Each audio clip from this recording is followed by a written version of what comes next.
क्या बदलाव में क्या इन्होंने किया? खाली मंदिर मस्जिद मंदिर मस्जिद। रोटी कपड़ा और मकान चाहिए पेट भरने के लिए। मंदिर से हमारा पेट नहीं भरेगा। नौकरी चाहिए। बीएचयू है, काशी हिंदू विश्वविद्यालय, यहाँ के गांव के लड़के इंटर तक पढ़ लेते हैं। सरकारी गांव में हमारे प्राइमरी स्कूल नहीं है। कि इस बार युवा क्या चाहते हैं और प्रदेश क्या चाहता है।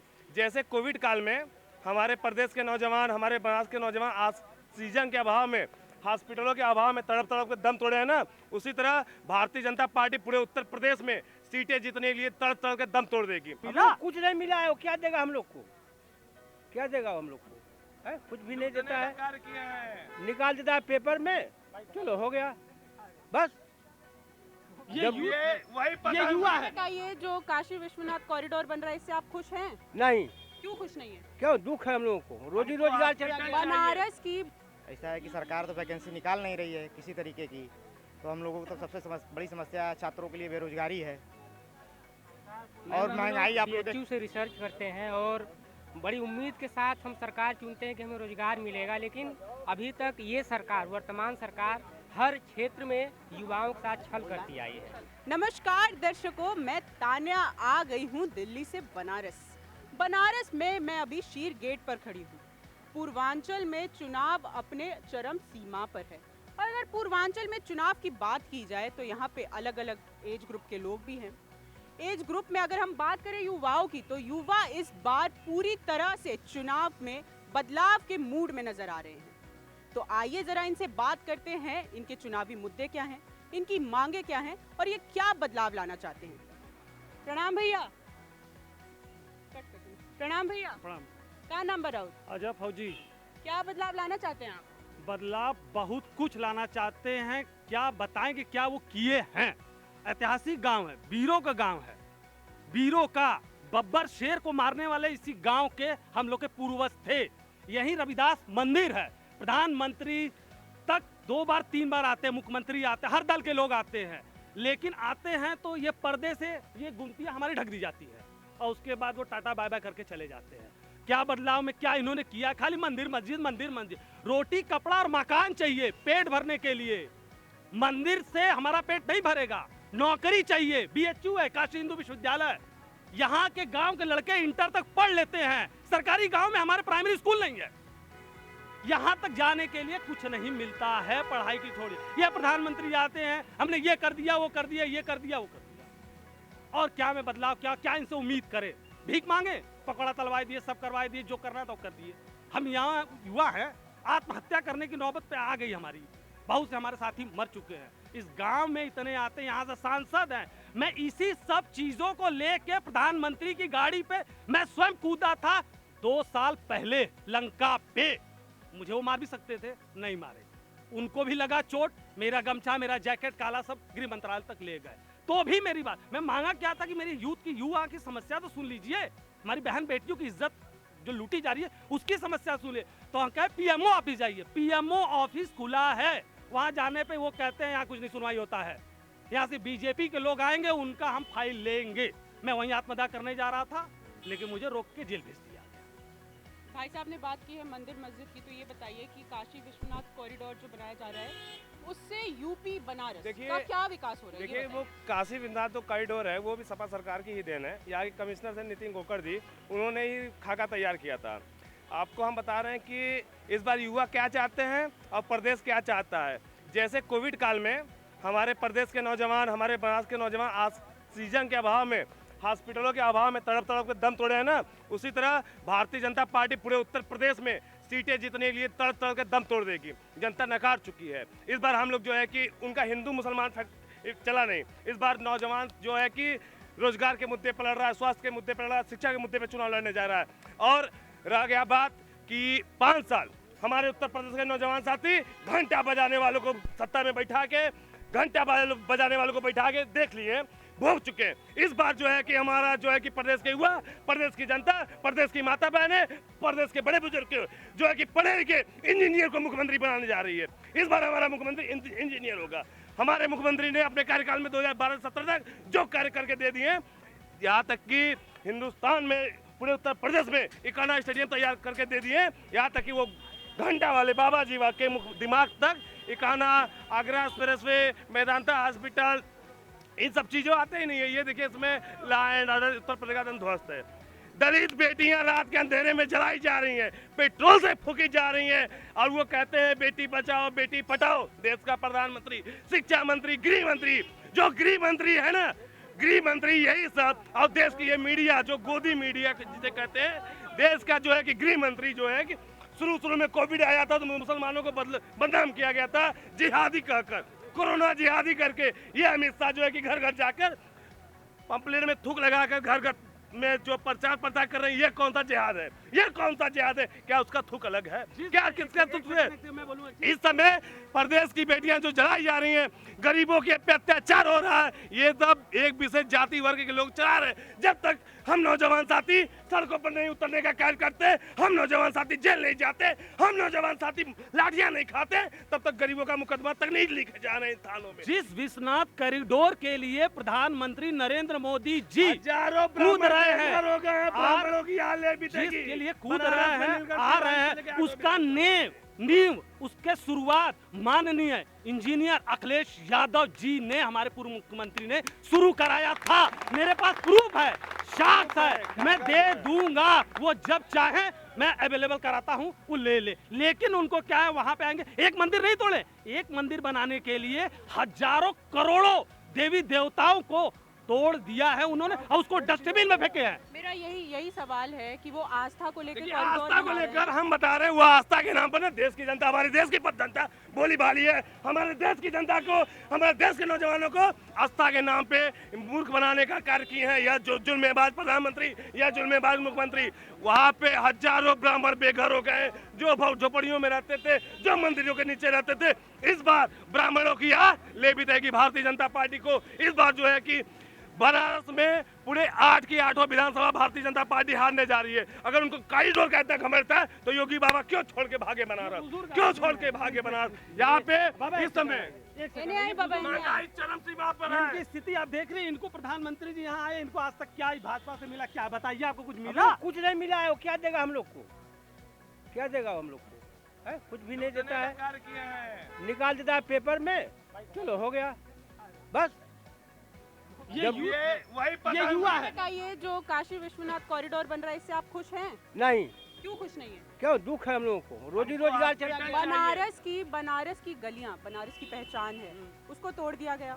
छोटे एक मंदिर बनाने के लिए कितने सारे मंदिर, हजारों करोड़ों मंदिर, एक दो मंदिर नहीं, हजारों करोड़ों, उसके नाम पे, श्रद्धा के नाम पे पूजा करने वाले लोग हम भी धंधा करते हैं। और वो खरबों का देखिए ये सब जब आए थे ना, एक झाड़ू अभियान चलाए थे, ये सब करोड़ों का झाड़ू अभियान घोटाला किए, सब बड़का बड़का झाड़ू लेके टाइल्स में मारे, मंदिर के नाम पे अरबों खरबों रुपया सब घोटाला कर लिए सब। ये सब मंदिर इनके पास बात नहीं है, हिम्मत नहीं है, रोजगार पे बात करें, शिक्षा पे बात, ये हिंदू और मुसलमान करने के सिवा इन सबको कुछ नहीं आता। ये देखिए हमारे देश का मंत्री कहता है, गृह मंत्री, इंटर पास करके हाई स्कूल में कौन कौन में एडिशन लेंगे, लैपटॉप मिलेगा। प्रधानमंत्री कहता है, और देखिए आज तक पहले देश जो मीडिया आप लोग आते हैं ना, पहले लोग आती थी जब आप लोग गांव समाज में, तो लोग ये कहते थे अरे मीडिया वाली आई है, चलिए बोला जाए।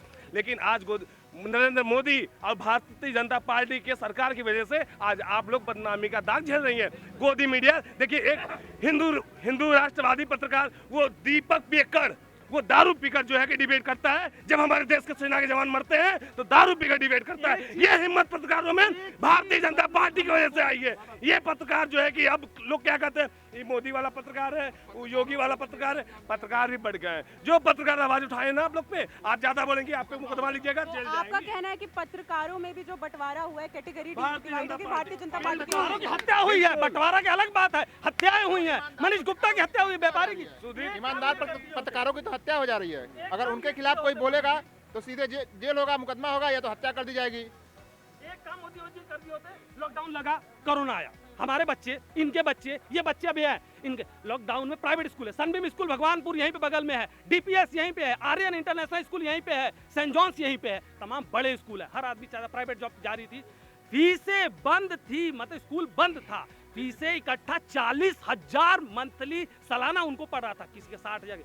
वो अगर आपके सरकार केंद्र डबल इंजन कहते हैं ना, मैं 4 इंजन मान ले रहा हूँ उनको, गुजरात को जोड़ लूँ तो 10 इंजन मान ले रहा हूँ। ये 10 इंजन मिल के एक स्कूलों का 50% नहीं कर पाए, आज आत्महत्या। अगर ये कर दिए होते ना, इनको हम लोग कहते थोड़ा मोदी जी अच्छा किए हैं। देखिए अगर दोबारा इन सबका सरकार बन गया ना, मोदी जी थे यही ना, बहुत हुआ अत्याचार। अब की बार मोदी सरकार गैस का दाम 1000 कर दिया, तेल 200 इधर पर आ गया ना, गैसवा 2000 हो जाएगा, तेलवा 400 हो जाएगा। गरीब खाए बिना मर जाएगा, खाए बिना मर जाएगा। इन्हीं मुद्दों को लेके अब प्रधानमंत्री जी बनारस में आ जाए। हम युवा हैं, मेरा साथी है, मेरा छोटा भाई है, बीएचयू में पढ़ता है, यहीं पे, कहाँ है वो, ये सब लोग हैं। सुने, हम सब प्रधानमंत्री जी की ऐसी आरती उतारेंगे, या तो हमारा राम नाम सत्य, या तो ऊपर वाले गाड़ी पलट जाएगा। ये इनसे पूछे क्या समस्या है बीएचयू में? आप बताइए, आप तो अभी विद्यार्थी हैं, ठीक है, आप अपने रोजगार को लेके, अपने भविष्य को लेके क्यों चिंतित है, किस वजह से चिंतित है, और क्या लगता है कि कौन सी पार्टी आएगी तो आपकी सारी समस्याएं दूर होंगी? ऐसा है कि सरकार तो वैकेंसी निकाल नहीं रही है किसी तरीके की, तो हम लोगों को तो सबसे बड़ी समस्या छात्रों के लिए बेरोजगारी है और महंगाई। आप बीएचयू से रिसर्च करते हैं और बड़ी उम्मीद के साथ हम सरकार चुनते हैं कि हमें रोजगार मिलेगा, लेकिन अभी तक ये सरकार, वर्तमान सरकार, हर क्षेत्र में युवाओं के साथ छल करती आई है। हम लोग B Ed, M Ed, B A, M A, PhD सब कुछ करके बैठे हुए हैं, कहीं भी कोई संभावना दिख नहीं रही है। और अपने भाषणों में बताते क्या है कि हम जो छुट्टे साढ़ हैं उनके लिए रोजगार सृजन करेंगे, गांव में रहने वाले, और तमाम तरह की बातें ऐसा उलूल जुलूल प्रधानमंत्री बोलते हैं, बहुत शर्म की बात है। उन्होंने कहा था कि हम सरकार में आएंगे तो सालाना 2 करोड़ नौकरी देंगे, लेकिन उन्होंने ऐसा किया नहीं।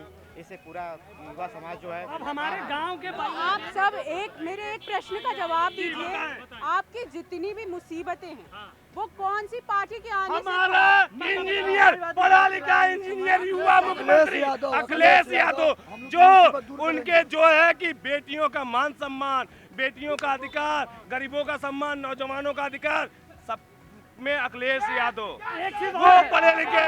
एक घंटा देखिए, देश का दुर्भाग्य है, हमारे देश का दुर्भाग्य, योगी आदित्यनाथ पर 42 गंभीर मुकदमे थे। सत्ता में बैठते ही उन्होंने क्या किया, सबसे पहले अपने ऊपर से मुकदमे हटाने का कार्य किया। ये बताइए क्या सिस्टम है? पूरे प्रदेश की माता बहनों का, युवाओं का, सबका उम्मीद पढ़ा लिखा इंजीनियर अखिलेश यादव। यूपी के लोग बोलते हैं कि योगी के आने से गुंडाई खत्म हो गई। गुंडाई नहीं, देखिए बलात्कार होता है, उन्नाव की बेटी, उनका परिवार खत्म हो जाता है, ठीक है। थाने व्यापारियों को होटलों में मार दिया जाता है। अब मेरी बात एक सेकंड सुन लीजिए, जो गुंडाई की बात ये करते हैं, ये 3 नाम बताते हैं, अतीक, मुख्तार और एक किसी और का बताते हैं, क्योंकि इनकी पर्सनल दुश्मनी तीनों से है, यही गुंडाई का नाम। बाकी तो गुंडे घूम ही रहे। चौथा धनंजय सिंह, किसान पे एसआईटी की रिपोर्ट आई थी ना, टेनी के बेटे पर, वो 90 में कैसे रिहा हो गया? उसका बाप जो है कि मंत्रालय में बना रहा। एसआईटी की रिपोर्ट थी, साजिश के तहत हत्या किया गया था, लेकिन धनंजय सिंह अपराधी मोस्ट वांटेड है, वो इनामी है 25-50 हजार का, वो क्रिकेट खेलता है। हाँ, मोदी जी को योगी जी को बीजेपी को वोट देने का मतलब, हम किसान है, जात का हम लोग को किसान भी है, मेन हम लोग का जाति। अगर अब वोट देंगे तो अपराधी लगाम घूमेंगे, साण अमन का खेत चरी। अखिलेश यादव को वोट दे तो ये बच्चा मेरा इंजीनियर बनेगा लंदन जाके। मैं देखिए, आपसे पूछना चाहता हूँ, भारतीय जनता पार्टी में जो उच्च पद है, मैं आपसे पूछना चाहता हूँ, मान लीजिए हम लोग को जानकारी नहीं है, कौन सा मंत्री, 1-2 को छोड़कर कौन सा मंत्री पढ़ा लिखा है? आप बताइए। गृह मंत्री जी का बताइए, प्रधानमंत्री जी का बताइए। देखिए ये जुल्मेबाज लोग ना, देखिए ये खड़े में खुले मंच पे जाओगे, बात करते हैं कब्रिस्तान शमशान का। ये देश का दुर्भाग्य है, उनको बात करना चाहिए रोजगार का, शिक्षा का, स्वास्थ्य का। तो ये देखिए, ये हिंदू मुसलमान, अभी देखिए बयान आया था साइकिल का, ये बात किए थे। ये सब देखिए, देश का मोदी जो है कि देश के प्रधानमंत्री है ना, वो एक विशेष पार्टी के, भारतीय जनता पार्टी के कार्यकर्ता और अध्यक्ष बन के ही सीमित रह गए, वो देश में प्रधानमंत्री का छाप नहीं छोड़ पाए। बनारस में 2017 में जो विधायक अभी चलते आ रहे हैं श्रीवास्तव जी, तो क्या वो डेवलपमेंट कर दिए, क्या विकास कर दिए? वो विकास नहीं, जुल्मेबाजी की वजह से ही वो जीते। इस बार देखिए, इस बार यहाँ से ओढ़े का टिकट कट गया। जो यहाँ पे परिवारवाद का बात करते हैं, कैंट में 35 सालों से वही है, एक परिवार के विधायक, इस बार जो है कि यहाँ के लोग जो कोविड में तड़प के मरी है जनता ना, वैसे तड़प के सब दम तोड़ देंगे, जीत नहीं पाएंगे। उन्होंने विकास किया। सौरभ श्रीवास्तव यहाँ के 35 साल उस परिवार में मिनिस्टर और विधायक चले आ रहे हैं, उनका विकास बता रहा हूँ। आप चाहे तो ये चैनल वहाँ उनके क्षेत्र में मिले। 40 लाख की गाड़ी है और ऊपर माइक लगा है, उस पर लिख रहा है कि क्या यूपी में आएगा, भगवान लहराएगा, अकेले ऐसे कर रहा है जैसे कोनो दुपड़ा का मन ले होगा। ये इनका विकास है। और उसी नाली में जहाँ पे ये हम लोग रास्ता है ना, ये रास्ता इसी रास्ते, इधर नहीं आएंगे, कहीं गाड़ी घुमा लो थोड़ा सा। इसी रास्ते तो आते हैं, प्रधानमंत्री के पीछे पीछे आते हैं, लेकिन इसको ना फेविक्विक की तरह चिपका देखिए हिंदू मुसलमान करके हमारे आंखों में देखिए आंसू आ जाता है, हमारा रोआ रोआ खड़ा हो जाता है। हमको जब वो दौर याद आता है, शुरू में जब कोविड आया था ना, मुसलमानों का हिस्सा बेचती ये सब किए थे ना, जैसे कि सब माध्यम से मोदी जी के लिए बीजेपी, भाई मोदी जी के लिए बीजेपी के लिए एक चीज कहेंगे, ना मंदिर बनाओ ना मस्जिद बनाओ, हो सके तो राम और मौला को ही बुलाओ, हो सके तो राम और मौला को ही बुलाओ। हमें कलम चाहिए, कलम बताने वाला नहीं चाहिए कि हम कलम दे देंगे, हमें कलम चाहिए। हमारा भविष्य अगला वो है, हम क्या करेंगे। यहाँ क्या है, जो बीत गया उसको नहीं, ये जमीन यहाँ है, ये जमीन वहाँ है, ये जमीन ये है वो है, खाली उनको कहना है। और जो मीडिया भाई बंधु मेरे हैं वो अगर बोलेंगे तो कोई उनको पीछे से मार दे रहा है। आप लोग नहीं दिखा सकते, आप लोग नहीं बोल सकते, क्योंकि आप भी भुक्तभोगी हैं। लेकिन आपका न्यूज, आपका चैनल, मैं प्रणाम करता हूँ, आप इस सत्य को दिखाते हैं। ये मोदी जी के कान में ये चैनल घूमता है। हम लोग भी हिंदू धर्म से हैं। विश्वनाथ कॉरिडोर और भव्य बन जाए, राम मंदिर और अच्छा बने, हमें दिक्कत नहीं है। उसके पहले हॉस्पिटलों का, जो हम नहीं चाहते हैं कि फिर कोविड आ जाए, हमारे भाई बंधु नौजवान साथी ऑक्सीजन के अभाव में मर जाए। ये नेता लोग मालूम है राशन बांट रहे हैं, उसका प्रचार प्रसार रुआ दिए हैं सब। इन सबको जो सत्ता में बैठे हैं ना, इनको प्रदेश की और देश की जनता के जान का कीमत नहीं है। सब राजनीति में सब ले बीते हैं, सब ले बीते हैं। लाशें बहती थी ना, हमें वो दिन याद आता है जब कुत्ते नोचते थे। नेहा राठौर सिंह का गाना मैं रोज सुनता हूँ और रोता हूँ मैं रोज। ये एक नौजवान का आंसू है, ये दर्द है नौजवानों का। अब इसी बात पे बता दीजिए कि यूपी में का बा, यूपी में साइकिल बा, यूपी में इंजीनियर मुख्यमंत्री आने वाला बा। बता रहे माने यूपी में कमल ना खिली बा, सिर्फ और सिर्फ साइकिल चली। जिंदगी जिंदगी जिंदगी जिंदगी जिंदगी जिंदगी जिंदगी झंड बा, जिंदगी झंड बा, फिर भी योगी जी के घमंड बा। एक चीज और बताओ भाई, कि कहा लान कि हिंदू खतरे में हयान। इस 7 साल में हिंदू खतरे में हो गई लान, हमारा लगा था खतरा में मानो है। इस 70 साल से आजादी के बाद तक साला खतरा नहीं आया, तो अब इनके रहले अगर हम खतरे में हो गई तो हिंदू नहीं है, यह भाषण देतन। और यूपी में का बा, यूपी में हिंदू खतरे में नहीं बा। लहर बड़ी करारी है, चीलम पे साइकिल भारी है। हारा युवा की सोच जान के तो आपने देख लिया होगा कि यहाँ का चुनावी माहौल क्या है। रिजल्ट तो 10 मार्च को ही आएगा। तब तक के लिए इन सब की बातें आप सुनते रहे और देखते रहे न्यूज नशा। और आप हमसे जुड़े रहने के लिए सब्सक्राइब करें YouTube पर, फॉलो करें Twitter पर और लाइक करें Facebook पर। और ज्यादा जानकारी के लिए आपको टाइप करना होगा सिर्फ न्यूज नशा।